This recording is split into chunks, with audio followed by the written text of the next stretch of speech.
Swayam Prabha. Digital India. Educated India.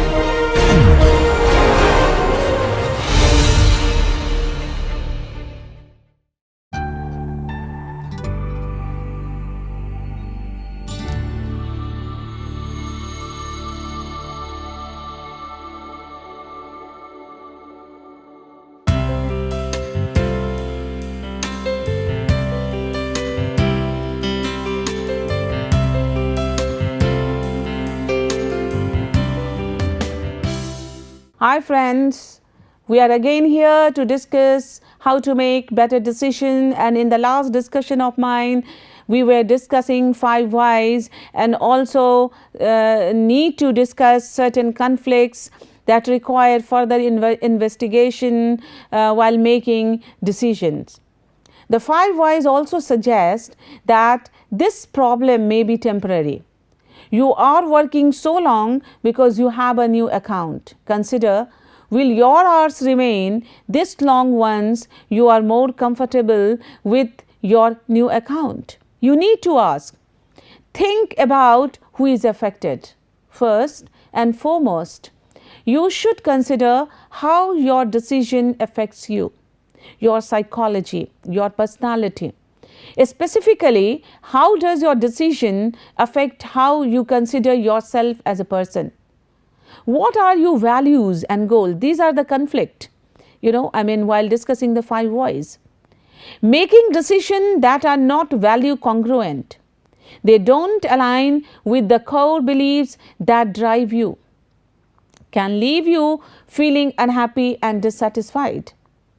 For example, if a core value for you, something that is a deep part of your identity, is ambition, moving to part-time could represent a misalignment because you are no longer pursuing your ambition of getting promoted and become the top person at your company. Your core values may sometimes conflict with one another too. For example, you may have ambition and family orientedness as core values. You may need to prioritize one over the other to come to a decision. Understanding what values will be affected by your decision can help you to make the right decision. You should also consider how the problem or decision affects other people. Will any of the possible outcomes negatively affect people you care about? Take others into account throughout your decision making process, especially if you are married or have children. For example, the decision to move to part-time could have a positive impact on your kids because it would mean more time with you, but it could have a negative impact on you because you may have to give up on your ambition for a promotion. It may also have a negative on your whole family by reducing your income. List all of your options, keeping everything in your mind, because one of the important factor I discussed in previous lecture that before taking a decision, gather information. So list all your options. At first sight, it may appear that there is only one course of action, but that is usually not true. Even if your situation seems limited, try to make a list of alternatives. Don't try to evaluate them until you have got a full list. Be thorough. If you are having trouble thinking of alternatives, brainstorm with some family or friends. Again, you have to sit and you have to go for brainstorming, discussion. Of course, this doesn't have to be a physical list. It can just be in your head too. You can always cross items off the list later, but with crazy ideas might come some creative solutions that you might not have considered otherwise. For example, you could find another full-time job at a company that does not require so much overtime. You could hire a person to help you with housework freeing up your time to spend with your family.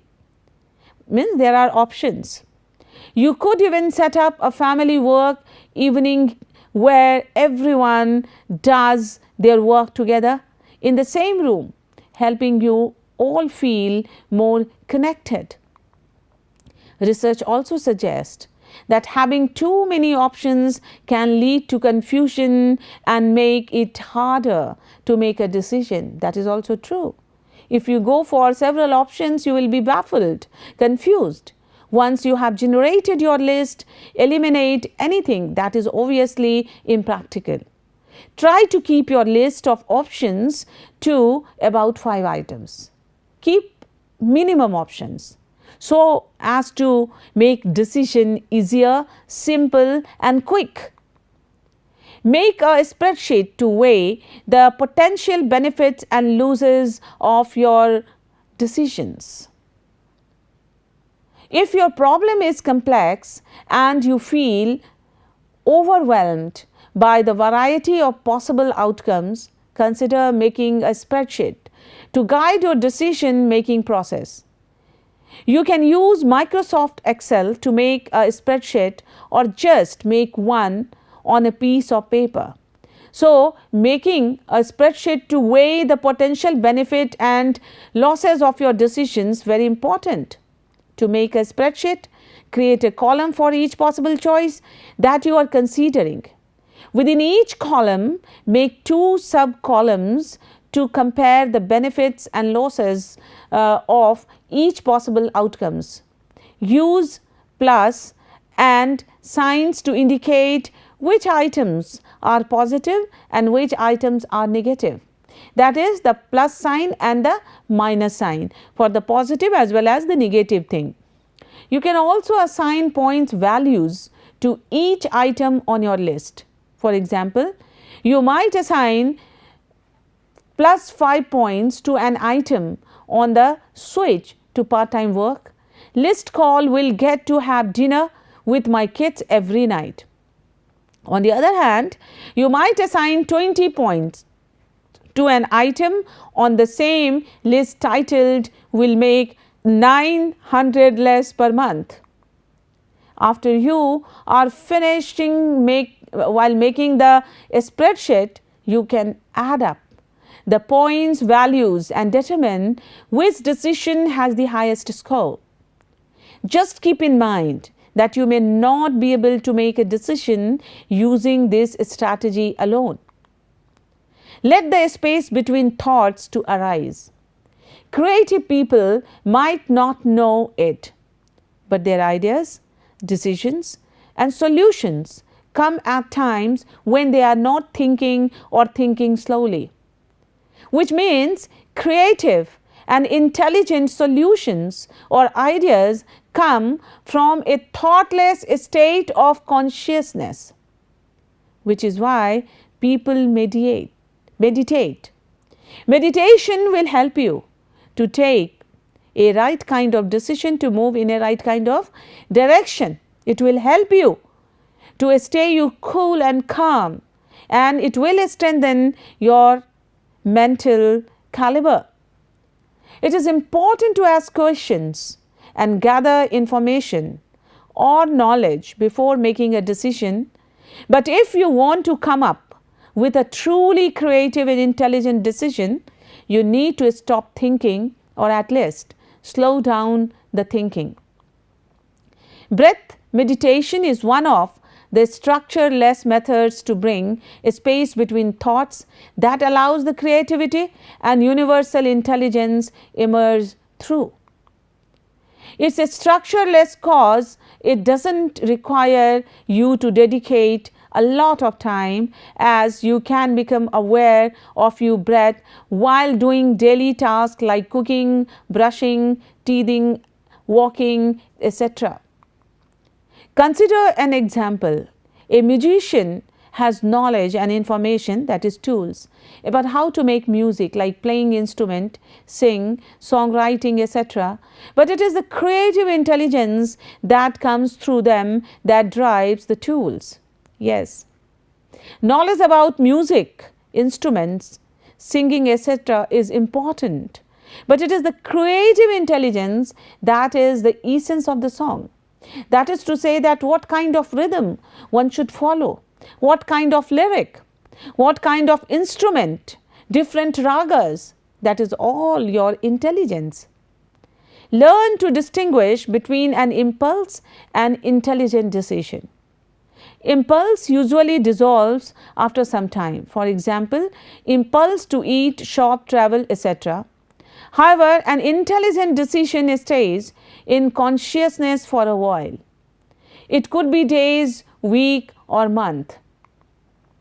An intelligent decision may come in the form of an impulse, but be aware if you feel the same way about the decision after some time. That is why taking gaps after collecting information by asking questions helps to make intelligent decision. Notice the quality of action. Make this experiment. Notice the quality of action after you take a few deep breaths as compared to when your actions arise out of an impulse. Now, making the decision that advise yourself as if you were a friend. Consider yourself a friend. Sometimes taking a step back from the decision can help you to determine the right choice. Think about what you would tell a good friend who was struggling with the same decision, means putting yourself in other shoes.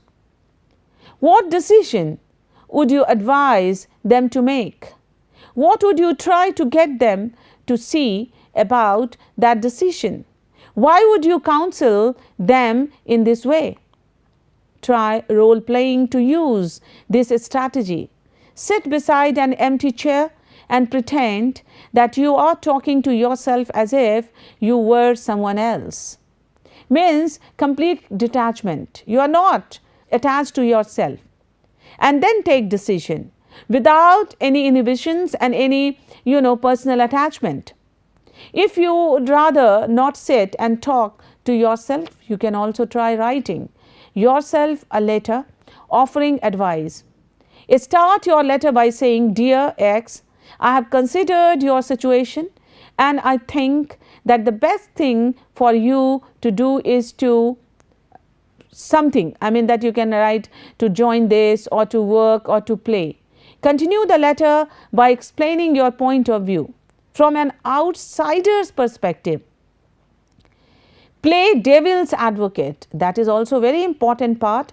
Playing devil's advocate can help you decide how you really feel about a decision because it forces you to take the opposite perspective and argue for it as if it is your own. If your argument against something you wanted to do starts to make a lot of sense, then you will have new information to consider. To play devil's advocate, try to argue against every good reason you have for wanting to make your preferred choice. If it is easy to do, then you may find that you really want to make a different choice. This is also a kind of experiment.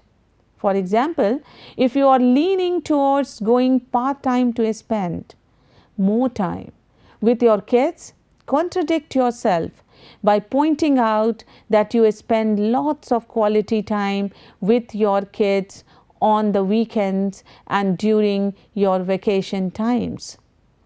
You can also point out that the money and potential promotions you will lose are worth missing out on some family dinner because they can benefit your children more than an extra couple of hours of your time every night. They will also benefit your own ambition, which is worthy of consideration too. Consider whether you are feeling guilty. Well, that you can do that. Making a decision out of guilt is common. But guilt is not a helpful motivator for healthy decision making. Guilt often twist our perception of events and outcomes so that we aren't seeing them or our role in them clearly. Guilt can be particularly common for working women who face extra social pressure to perfectly balance work and family life. It happens with a working woman. Doing things because we feel guilty can also be harmful. Because you see, you are working under a stress. You may not give a very fruitful result. You may not take a better decision. So doing things because we feel guilty can also be harmful, because it can lead us to make decisions that are not congruent with our values. Very true. It is a fact. One way to recognize guilt motivation is to look for should under inverted comma or must under inverted comma statements. For example, you might feel as though good parents should spend all the time with their children, or a parent who works X number of hours must be a bad parent. These statements are based on external judgment, not your own values. So, to determine whether your decision is being driven by guilt, try to step back and examine the actual situation, as well as what your personal values, your core belief that govern your life tell you is right. Are your children actually suffering because you are working full time? Or do you feel that way because that is how you have been told by others you should feel? Think about the future. At the end of the day, the best way to make a decision is to think about how you are going to feel about it in a few years. Think about what you will think of yourself when you look in the mirror, how you will explain it to your grandkids. If you don't like what the long-term repercussions are going to be, you may need to rethink your approach. That is why twice, thrice you think before taking any decision.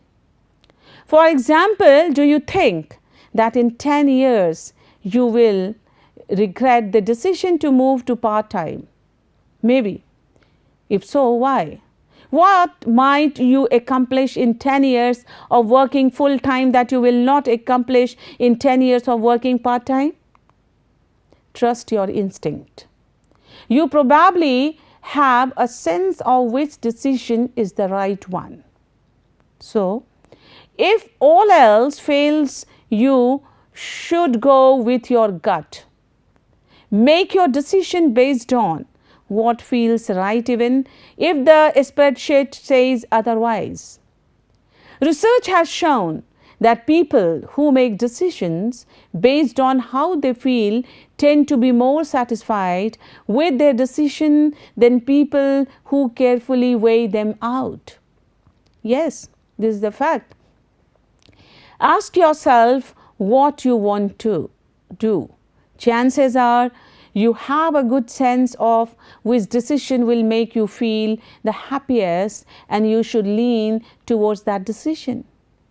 It is the change and the discomfort with the unknown that's making the decision difficult.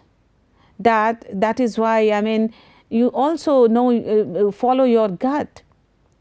Taking some moments for quiet reflection can help you get in touch with your intuition. That is maybe sixth sense. The more decisions you practice making, the more you can refine and hone your intuition. Have a backup plan. Always keep this. Thinking ahead may help you to feel less bothered by any possible negative outcomes. Make a backup plan to deal with your worst case scenario. Even if you are unlikely to need this plan, simply having a backup plan will help you to feel better equipped to deal with the worst case scenario. People who are in leadership positions are expected to always have a backup plan because there is always a chance that something might go wrong. This strategy may be helpful for making minor decisions as well. Having a backup plan will also allow you to respond to unforeseen challenges or setbacks with flexibility. Your ability to adapt to unexpected circumstances can directly affect your ability to succeed with your decision. Make a choice. No matter which decision you make, be prepared to accept responsibility for every outcome. If things don't work out, it is always better to have made a conscious decision than to have been careless. At least you can say that you did the best you could. Make your decision and be ready to stand by it. That is why making a choice is very important. No scenario is perfect. Once you have made a decision, carry it out wholeheartedly, as best as you can, without regrets and without worrying about the other alternatives you did not pick. Consider that all your options may be about equally good if you have thought about the decision for a very long time. In that case, all the options may have great advantages and great disadvantages. You would have already made the decision if one of the options could be proven to be significantly better than the previous ones. Remember that you may not have enough information to make good decision. Do more research if you are having trouble narrowing down your options. Also realize that the information you need may not be available to you. After reviewing all the information you may have to go ahead and make a decision. After your decision is made, new major information may come to light, suggesting alterations to or the wholesale reversal of your original decision. Be willing to go through the decision-making process again if this happens. Flexibility is an excellent skill.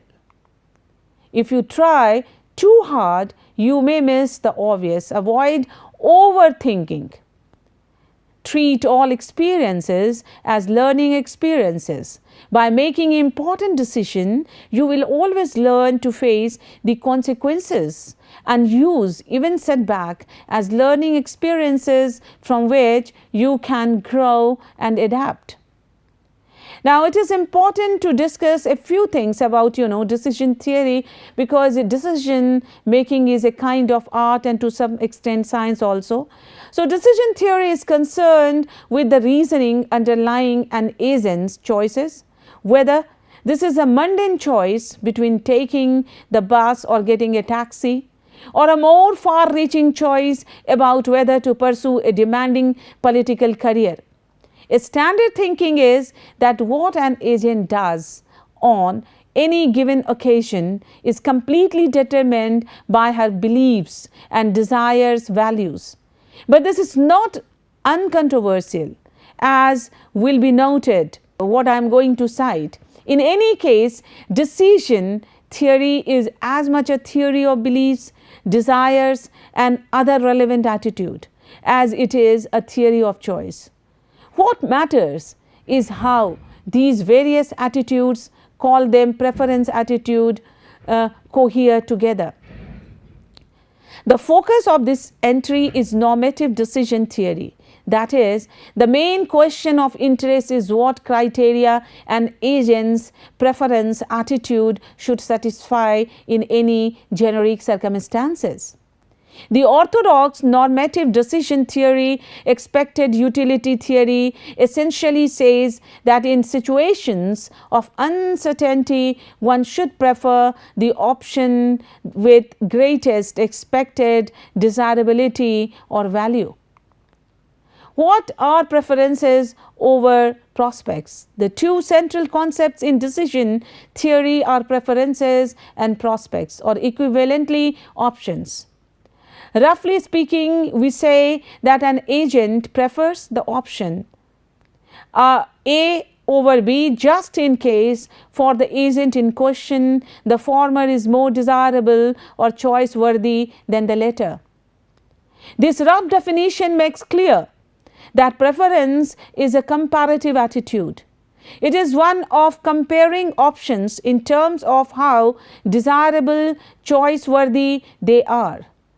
Beyond this, there is room for argument about what preferences over options actually amount to, or in other words, what it is about an agent, perhaps oneself, that concern us when we talk about his or her preferences over options. This amounts to a minimal account of rationality, one that sets aside more substantial questions about appropriate values and preferences and reasonable beliefs given the situation at hand. The key issue in this regard is the treatment of uncertainty. Using a step-by-step decision-making process can help you make more deliberate, thoughtful decisions by organizing relevant information and defining alternatives. This approach increases the chances that you will choose the most satisfying alternatives possible. Step 1, identify the decision. You realize that you need to make a decision. Try to clearly define the nature of the decision you must make. The first step is very important. Gather relevant information. Collect some pertinent information before you make your decision. What information is needed, the best source of information, and how to get it. This step involves both internal and external work. Some information is internal. You will seek it through a process of self-assessment. Other information is external. You will find it online, books, from other people and from other sources. Identify the alternatives. As you collect information, you will probably identify several possible paths of action or alternatives. You can also use your imagination and additional information to construct new alternative. In this step, you will list all possible and desirable investigation. Weight the evidence. Draw on your information and emotion to imagine what it would be like if you carried out each of alternative to the end. Evaluate whether the need identified in step 1 would be met or resolved through the use of each alternative. As you go through this difficult internal process, you will begin to favor certain alternatives, those that seem to have a higher potential for reaching your goal. Finally, place the alternatives in a priority order based upon your own value system. Step 5, choose among alternatives. Once you have weighed all the evidence, you are ready to select the alternative that seems to be the best one for you. You may even choose a combination of alternatives. Your choice in step 5 may very likely to be the same or similar to the alternative you placed at the top of your list at the end of the step 4. Step 6 is take action. You are now ready to take some positive action by beginning to implement the alternative you chose in step 5. Step 7 is to review your decision and its consequences. In this final step, consider the result of your decision and evaluate whether or not it has resolved the need you identified in step 1. If the decision has not met the identified need, you may want to repeat certain steps of the process to make a new decision. For example, you might want to gather more detailed or somewhat different information or explore additional alternative. Now, there are certain warnings before taking decision. Avoid stressing yourself out too much. That will only make things worse. Stay away from people who make it seem as though they want what is best for you but assume they know what that is and you don't. Their suggestions might be right, but if they refuse to account for your feeling and concern, they might be very, very wrong as well. Also, stay away from people who shoot down your benefits. Well, while summing up my discussion on decision making, I want to say that decision making is not only about shifting through choices, but shifting through your needs and fears. Ultimately, decisions are steps towards creating the life you want. Thank you very much. Have a good day.